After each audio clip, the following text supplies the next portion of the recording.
다윗이 경험한 들판은 우리에게 어떤 곳일까?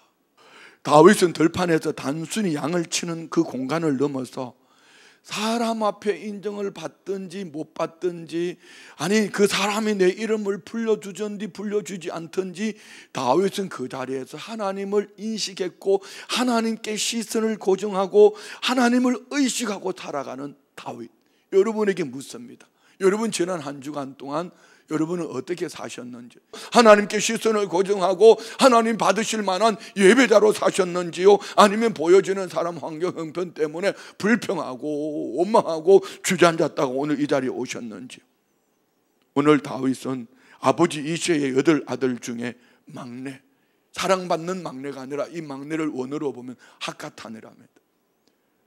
집안에 있으면 문제투성이, 등외, 갈로박. 여러분 한번 생각해 보세요. 여러분 구역에 있든지 교구에 있든지 어떤 직장에 있든지 여러분을 갈로박, 세상 말로 애들 말로 왕따라고 말합니다. 여러분은 어떨까요? 그쯤 됐으면 상처받았다 하고 이놈의 교회 이렇게 말할 것이고 이놈의 구역, 이놈의 직장 이런 말하면서 뛰쳐나가지 않겠어요? 그런데 다윗은요 그리하지 않았어요. 다윗은 불평 대신 찬양을 선택했습니다. 우리는 시편 안에서 다윗의 눈물 골짜기를 지나갈 때 그 입의 고백말 찬양 가사들 한번 보십시오. 놀랍잖아요. 여러분은 어떠신지요? 두 번째로요, 다윗은 버려진 들판에서 변하지 않는 마음으로, 삶으로 부지런함이 훈련되어지는 그런 시간이었습니다. 성실함, 신실한 말입니다. 아버지 몇 마리 양을 위해서 목숨 거는 이 다윗의 모습을 보시고 변질되지 않는, 변하지 않는 그 마음의 중심을 보시고 하나님은 다윗에게 이스라엘 나라를 맡겨주셨다. 우리 사무엘상 16장 12절 말씀에 보면은 얼굴이 붉고 눈이 빼어나고 아름답더라. 얼굴이 왜 탔죠? 시커멓게? 양들과 함께 들판에 있었으니까. 여러분 안에 정말 눈이 빼어나는 복된 삶이 되기를 원합니다. 예배 시간만이 아니에요. 직장에서 일을 할 때도, 학생이 공부할 때도, 우리 삶의 현장에서 어떤 일을 당해도 내게 맡겨준 그 사명의 자리에서 눈이 빼어나는 은혜가 있기를 원합니다. 세 번째, 다윗에게 있어서는요, 어려움을 극복하는 회복 탄력성을 기르는 시간이었어요. 쉽게 표현하면 이겁니다. 공을 바닥에 탁 떨어뜨리면은 그 자리에 공이 막 하고 깨지는 것이 아니라 탄력을 받아서 더 높이 뛰는 것처럼, 버려질수록, 외면당할수록, 소외당할수록, 애들 말로 왕따 당했다 할수록, 그러면 그럴수록 더 믿음으로 인내하며 그 자리에서 벌떡 일어나는 이런 사람, 오뚜기처럼 말입니다. 다윗은 버려진 들판에서 아버지 양을 치면서 사자나 곰의 양떼를 지켜낼 뿐 아니라 그 자리에서 용기 있게 박차고 일어나서 맡겨두신 사명을 잘 감당하는, 그래서 훗날 블레셋의 대적인 골리앗, 우리는 살면서 가장 큰 어려움을 만나면은 이렇게 대표적인 성경의 두 가지를 얘기합니다. 블레셋의 골리앗, 사람으로는 도저히 무너뜨릴 수 없습니다. 여호수아에서 나오는 여리고성, 사람의 힘으로는 할 수 없습니다. 그래서 스가랴서 4장 6절에는 오직 여호와의 신으로 이렇게 말합니다. 성령으로. 그래서 우리는 이 삶의 들판에서 회복 탄력성, 나는 찔러라 고슴도시의 이 털이 5천 개가 날라오든지 막 7천 개가 날라오든지 나는 하나님 바라보면서 나는 벌떡 일어나 다시 달려간다, 이렇게 믿음으로 나아갈 수 있는 여러분 모두가 되시기를 주의 이름으로 축원드립니다. 우리 삶의 들판은 어디입니까? 오늘날 우리 또한 각자의 들판이 있습니다.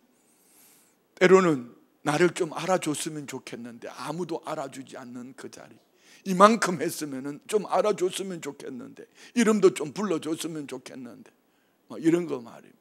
여러분의 들판이 직장에 있든지 가정에 있든지 개인적인지 어떤 고난의 시간이든지, 우리는 중요한 것은 하나님 앞에 이 들판에서 신실함, 부지런함, 변하지 않는 우리 마음의 중심을 하나님께 드릴 수 있는 여러분 모두가 되시기를 주의 이름으로 축원드립니다. 뿐만 아니라 불평 대신에 하나님을 찬양하며 감사하며 낙심하지 않고 하나님을 신뢰할 때에 여러분의 삶의 환경 터전 속에 아무도 알아주지 않아도 하나님은 바라보고 계시다가 오늘 본문에 나오는 다윗처럼 더 큰 것, 아버지 몇 마리 양을 잘 지켰더니 하나님은 세계를 품겠다고 말씀하신 이스라엘 나라를 맡겨주시고 이 다윗의 혈통을 통하여 오시라고 말씀하신 메시아 구세주 예수 그리스도를 보내주신 줄 믿습니다. 하나님은 지금도 들판, 아무도 보지 않는 곳에서 하나님 앞에 무릎 꿇는 숨겨진 예배자를 찾습니다. 이제는 좋은 대학에 가거나 유명한 기업에 들어가는 것이 성공의 지름길이 아닙니다. 많은 사람들이 단순 반복되어지는 직업 AI가 대신할 겁니다. 많은 사람들이 활용하는 것, 돈 벌기 위해서 이 개발자들이 AI가 대신하게 만들 겁니다.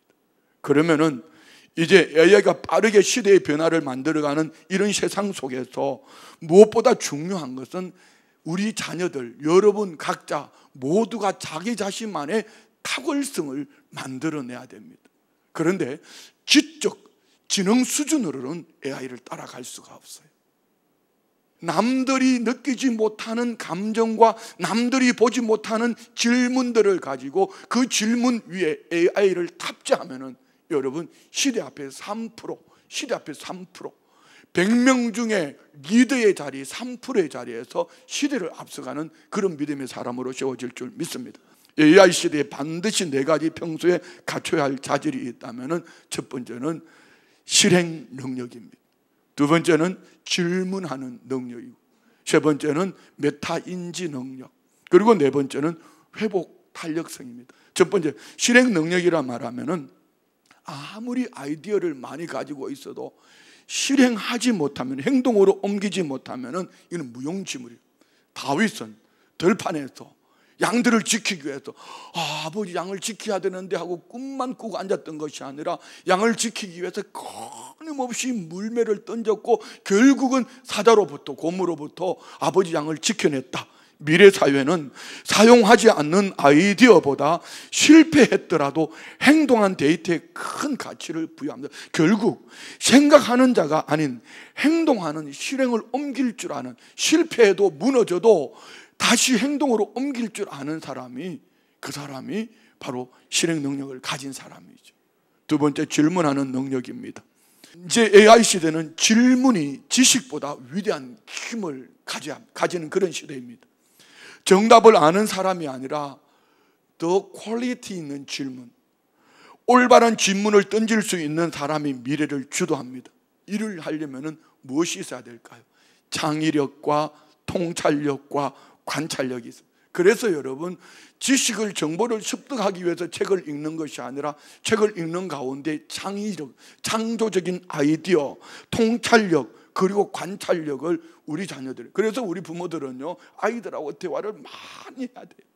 예, 우리 아이들의 창의성, 통찰력, 관찰력을 길러줍시다. 세 번째는요 메타인지 능력입니다. 내가 할 수 있는 것과 할 수 없는 것을 분별하는 겁니다. 그런데 할 수 없는 것을 우리는 AI라는 이 기능을, 도우미를 가지고 얼마든지 할 수 있어요. 제가 오늘 하는 건 전부 제가 만든 거거든요. 저는 상상도 못했던 일들입니다. 꿈도 못 꿨던 일들입니다. 그런데 되잖아요. 다시 말씀드리면은 지금 내게 주어진 문제를 할 수 있는 일과 할 수 없는 일로 구분해서 전략적으로 대처하는 능력이 AI 시대에는 참으로 중요하다. 그리고 글 쓰는 것, 명상. 하루를 허겁지겁 지나다 보면은요, 왜 새벽 예배가 중요할까? 여기는 명상이라고 말했지만 우리는 묵상, quiet time, 큐티 말입니다. 하나님 말씀 앞에서 묵상하고 그 말씀 앞에서 하나님께서 내게 원하시는지 무엇인지 자기 자신을 돌아보는, 사람이 마음으로 계획할지라도 그 걸음을 인도하시는 분은 여호와라 믿으십니까? 마지막 네 번째는요 회복 탄력성입니다. 사람은 언제든지 누구든지 실패할 수 있습니다. 실패해서 무너지기보다는 왜 실패했는가를 반성하고 다시 벌떡 일어날 수 있는 이런 기질, 이런 에너지를 가질 수 있는 우리 자녀들이 되기를 원합니다. 그래서 진짜 경쟁력은요, 세상이 원하는 인재는 완벽한 사람이 아니라 다시 일어날 줄 아는 사람. 이렇게 보면 다윗은 이 네 가지 소양을 다 갖춘 사람. 이 시대에, AI 시대에 오늘 다윗이 있었더라면 상위 3%, 탁월한 리더십의 자리에서, 어쩌면 버려진 자리였지만 하나님이 그 나라를 맡겨줄 만큼 위대한 믿음의 사람으로 다윗은 쓰임 받을 수 있었다는 것이죠. 이런 다윗을 하나님은 마음에 들어 하셨습니다. 이런 다윗을 하나님은 마음에 쏙 드는 자라고, 버려진 자리에서, 들판에 버려진 자리에서 하나님을 예배하는 자라 이렇게 말씀합니다. 그 들판은 외로움의 들판이었습니다. 그렇지만 하나님을 예배하는 최고의 자리였습니다. 버려진 그 들판은 훈련받는, 뭘요? 부지런함과 탁월함, 그의 인격, 아버지 몇 마리 양을 위해서 목숨 걸고 사명을 감당하는 그 훈련이 후일에 이스라엘 나라를 지켜내는, 그래서 그는 그의 삶 속에 보면 회복 탄력성 이런 거 있잖아요. 아둘람 동굴에 도망갔을 때 깡패 건달들, 비루한 자들 400명이 왔습니다.